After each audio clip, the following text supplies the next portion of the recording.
Nabi Ayub alaihissalam. Ayub adalah putra dari Aish, Eswa bin Ishak bin Ibrahim. Sebagaimana disebutkan dalam kisah Yakub, Aish adalah saudara kembar Yakub. Jadi Ayub masih keponakan Yakub dan sepupu Yusuf. Dalam situs web taibah.com dijabarkan bahwa silsilah Ayub adalah sebagai berikut. Ayub bin Amus bin Tawih bin Rum bin Ais, Eswa bin Ishak bin Ibrahim. Sumber lain mengatakan bahwa silsilah Ayub adalah sebagai berikut. Ayub bin Amwas bin Zarih dari keturunan Ibrahim. Riwayat, Ayub adalah salah seorang manusia pilihan dari sejumlah manusia pilihan yang mulia. Allah telah menceritakan dalam kitabnya dan memujinya dengan berbagai sifat yang terpuji secara umum dan sifat sabar atas ujian secara khusus. Allah telah mengujinya dengan anaknya, keluarganya dan hartanya. Kemudian dengan tubuhnya, Allah telah mengujinya dengan ujian yang tidak pernah ditimpakan kepada siapapun. Tapi ia tetap sabar dalam menunaikan perintah Allah dan terus-menerus bertaubat kepadanya. Setelah Nabi Ayub menderita penyakit kronis dalam jangka waktu yang cukup lama, di mana sahabat dan keluarganya telah melupakannya, maka ia menyeru Rabb-nya. Ceritakan juga, wahai Muhammad,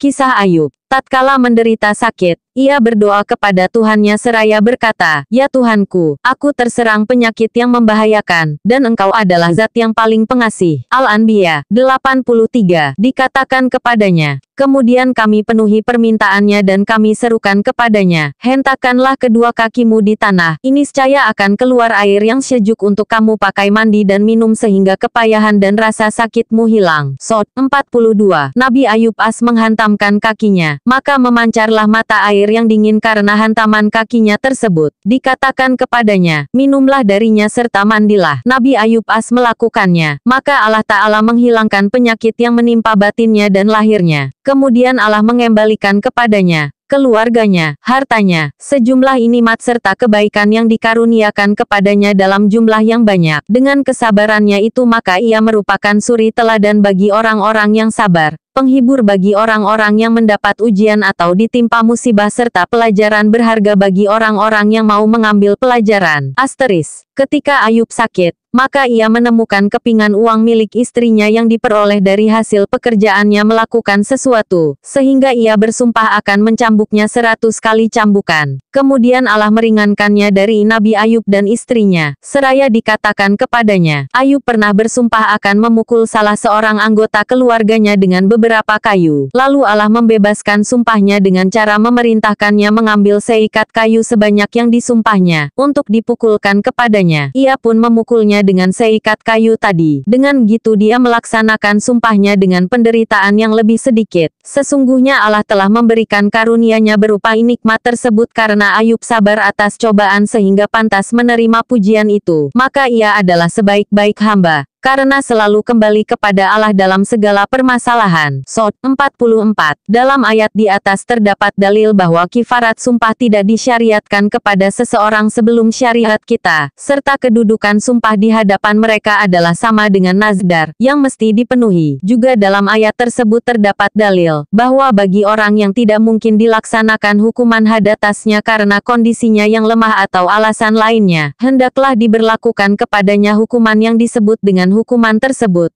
Karena tujuan dari pemberlakuan hukuman itu ialah pemberian rasa jera, bukan perusakan atau penghancuran. Dalam sebuah hadits yang diriwayatkan dari Anas bin Malik dari Nabi Muhammad, dia bersabda, sesungguhnya Nabi Allah Ayub As diuji dengan musibah tersebut selama 18 tahun, di mana keluarga dekat serta keluarga yang jauh telah menolaknya dan mengusirnya kecuali 2 orang laki-laki dari saudara-saudaranya, di mana keduanya telah memberinya makan dan mengunjunginya. Kemudian pada suatu hari salah seorang dari kedua saudaranya itu berkata kepada saudaranya yang satu, "Demi Allah, perlu diketahui bahwa Ayub telah melakukan suatu dosa yang belum pernah dilakukan siapapun di dunia ini." Sahabatnya itu bertanya, "Dosa apakah itu?" Saudaranya tadi berkata, "Selama 18 tahun Allah tidak merahmatinya, sehingga menyembuhkannya dari penyakit yang dideritanya." Ketika keduanya mengunjungi Ayub As maka salah seorang dari kedua saudaranya itu tidak dapat menahan kesabarannya, sehingga ia menyampaikan pembicaraan tersebut kepadanya. Ayub As menjawab, "Aku tidak mengetahui apa yang kamu berdua bicarakan, kecuali Allah Ta'ala telah memberitahukan, bahwa aku diperintah untuk mendatangi 2 orang laki-laki yang berselisih supaya keduanya mengingat Allah. Sedang aku akan kembali ke rumahku dan menutup diri dari keduanya, karena merasa benci mengingat Allah." kecuali dalam kebenaran. Nabi Muhammad bersabda, ketika Ayub As pergi menunaikan hajatnya maka istrinya memegang tangannya hingga selesai. Suatu hari istrinya datang terlambat dan Ayub As menerima wahyu. Hantamkanlah kakimu. Inilah air yang sejuk untuk mandi dan minum. Saat 42.